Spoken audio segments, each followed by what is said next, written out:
혹시 여러분 가족은 보험을 몇 개 가입하고 계신지요? 그간 통계를 살펴보니 한 가구당 민간보험을 5개 정도 가입하고 있다고 합니다. 즉 우리나라의 모든 인구가 1개 이상의 보험을 가입하고 있다는 이야기인데요. 오늘은 최근 세간의 주목을 받고 있는 언론의 기사, 보험 이야기를 다뤄보고자 합니다.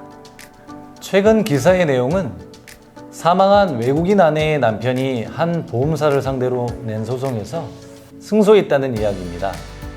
그런데 이 평범한 이야기가 주목을 받는 이유는 과연 무엇일까요? 아내는 남편이 운전한 차가 덤프트럭에 부딪히면서 사망을 했으며 아내 앞으로 가입한 보험금 총액이 무려 100억 원에 이르기 때문입니다. 어떠신가요, 여러분? 무척이나 궁금한 내용이 아닐 수 없는데요. 그러면 그 궁금증을 풀기 위해 사건의 이야기 속으로 함께 변호사님과 들어가 보겠습니다. 남편 E씨는 아내 A씨 앞으로 2008년 7월부터 2011년 8월까지 사망을 보장하는 우체국 보험 6건을 가입했습니다. 물론 보험을 이곳에만 가입한 것은 아니죠. 그리고 E씨는 아내가 사망하자 여러 군데 보험금 신청을 했는데요. 2번의 재판 끝에 재판부는 6건의 보험금 청구 중에 4건의 보험금은 지급하라고 판결을 내렸고 나머지 2건의 청구는 무효라고 결론을 내렸습니다. 그렇다면 지급이 인용된 4건과 무효가 된 2건을 가른 결정적인 이유는 무엇이었을까요? 그건 바로 외국인 아내의 한국어 실력이었습니다. 무효로 결론이 난 2건의 경우 해당 보험에 가입할 즈음 아내 A씨를 만났던 의사와 보험 가입인은 같은 이야기를 했습니다. A씨가 말이 안 통했다.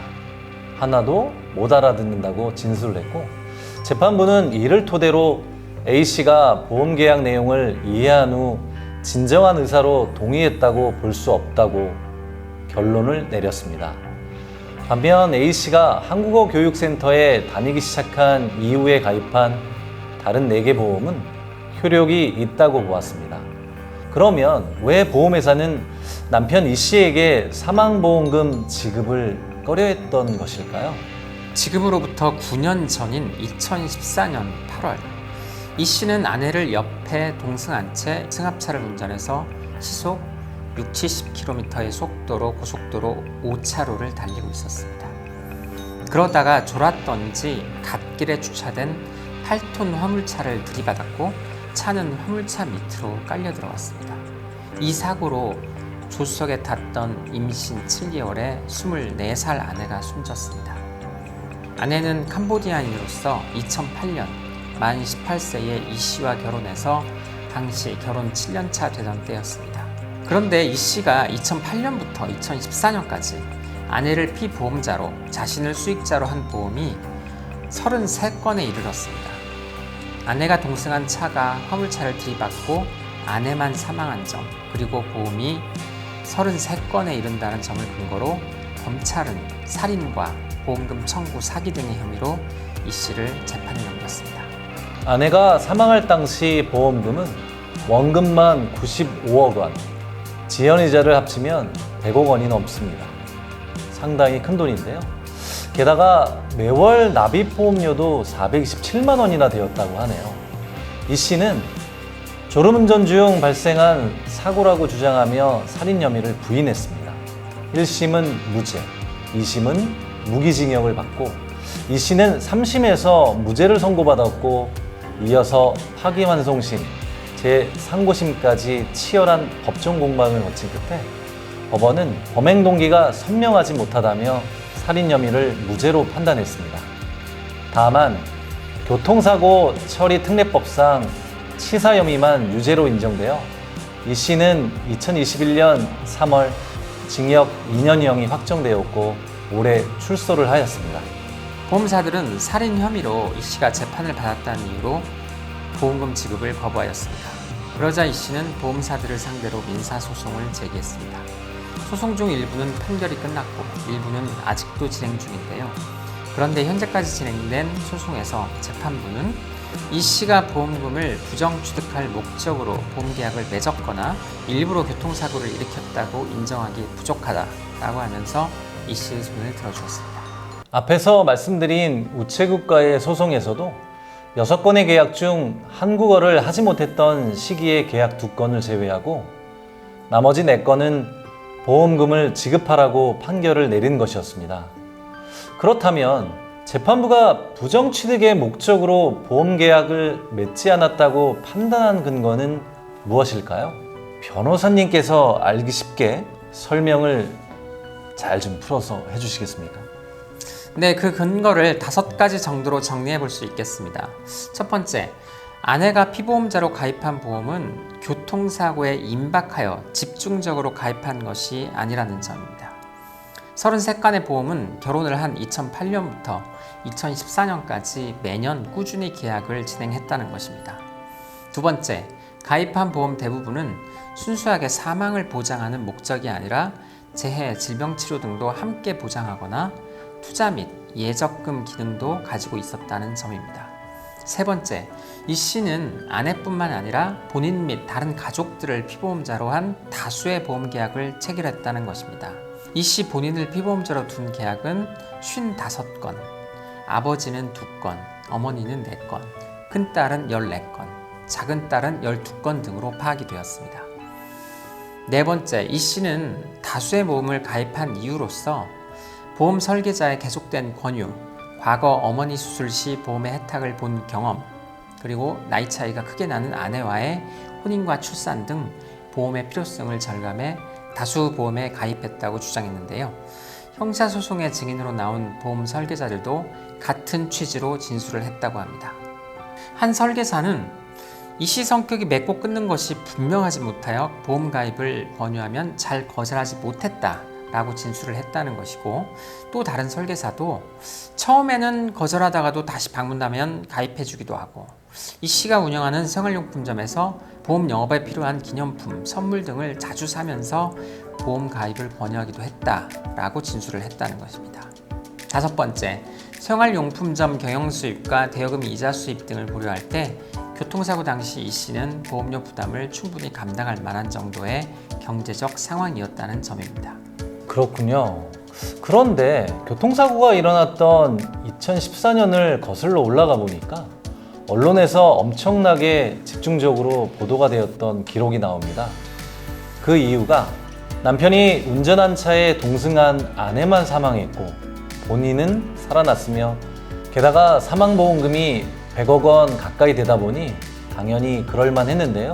2심에서 무기징역을 받았다가 3심에서 무죄로 판결난 이유는 무엇일까요? 정말 궁금한데요. 변호사님, 명쾌하게 다시 한번 부탁드리겠습니다. 재판부는 고의로 교통사고를 일으키지 않았다는 근거로 4가지를 뽑았습니다. 첫 번째, 이 씨와 아내는 교통사고 발생 시까지 원만한 부부 생활을 유지한 것으로 보아서 아내를 살해할 만한 내적 동기가 없었다는 점. 두 번째, 고속도로에서 주행 중 차량의 조수석 쪽만 부딪히도록 정확히 맞춰서 추돌하기는 쉽지 않다는 점. 특히 시속 60-70km의 정면 추돌을 할 경우 운전석에 탄 운전자 본인의 생명이나 신체에도 심각한 위험을 초래할 수 있다는 점. 실제로 사고 당시 이 씨는 다리 등 신체 일부가 차량 구조물에 끼어서 119 구조대의 도움으로 겨우 차량에서 빠져나올 수 있었다고 합니다. 세 번째, 차량 앞쪽 직접 추돌 부위는 전면 유리 상단을 기준으로 완전한 우측이 아닌 약 68%에 해당되는 부분이었다고 하는데요. 이때 이 씨가 다친 곳도 목, 늑골, 대퇴부 등으로 경동맥이나 대퇴동맥에 치명상을 입을 가능성이 있었다는 점입니다. 네 번째, 사고가 난 지점은 항상 덤프트럭이 세워져 있던 곳이 아니고 그날 우연히 세워져 있었다는데요. 아내의 사망으로 인해 경제적 이익을 취하기 위한 방법으로서 20여 초 만에 이런 범행 방법을 결정하고 행동에 옮긴다는 것은 본능적으로, 상식적으로 힘들다는 점이었습니다. 이렇게 다양한 내용들이 있을 줄은 몰랐는데요. 처음에는 남편 이 씨의 계획범죄가 아닌가 하는 의구심이 들었는데, 변호사님의 말씀을 들어보니 판결의 근거가 합리적이다라는 생각도 드네요. 변호사님의 생각이 또 어떻는지도 좀 궁금한데요. 엄청난 액수의 보험금, 그리고 본인이 일으킨 교통사고에서 아내만 사망했다는 점, 수많은 보험 계약, 이러한 점들이 형사재판 2심에서 이 씨를 유죄로 판단을 했는데요.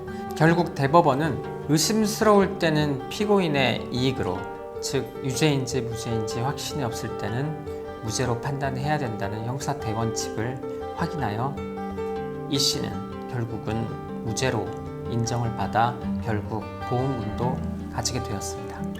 변호사님 얘기를 듣기 전까지는 사망과 보험금의 액수에 선입견이 좀 들었던 것도 사실인데요. 참 일목요연하게 설명을 해주셔서 제가 갖고 있던 개인적인 오해가 좀 풀리는 느낌입니다. 근데 변호사님, 한 가지 질문을 좀 드리자면, 이렇게 무죄 판결이 났음에도 불구하고 재판을 받았다는 이유만으로 보험사에서 지급을 거부하고 소송까지 벌이는 거에 대해서는 어떻게 생각하시는지도 정말 시청자 여러분께서는 궁금해 하실 텐데요. 네, 보험 가입은 문턱이 많이 낮아졌죠. 그렇지만 보험금 지급은 문턱이 높아진 것이 현실입니다. 그래서 지식과 경험이 부족한 가입자는 보험금 지급 청구권에 어떤 문제가 있는지 잘 알지 못하죠. 기울어진 운동장에서 경기를 하는 것과 다름이 없습니다. 그래서 손해사정인이나 변호사 등 전문가의 조력을 받으시는 것이 꼭 필요합니다. 왜냐하면 보험금 지급을 거부하는 모든 보험사 내부에는 전문가들 다수가 포진해 있기 때문입니다. 기울어진 운동장을 바로잡고 경기에서 승리하시려면 역시 탁월한 선수를 스카우트하셔야 한다는 점 다시 한번 강조드립니다. 시청자 여러분, 저는 갑자기 함무라비 법전에 새겨진 경구가 문득 떠오르는데요. 이에는 이, 눈에는 눈. 여러분 시청해 주셔서 감사합니다.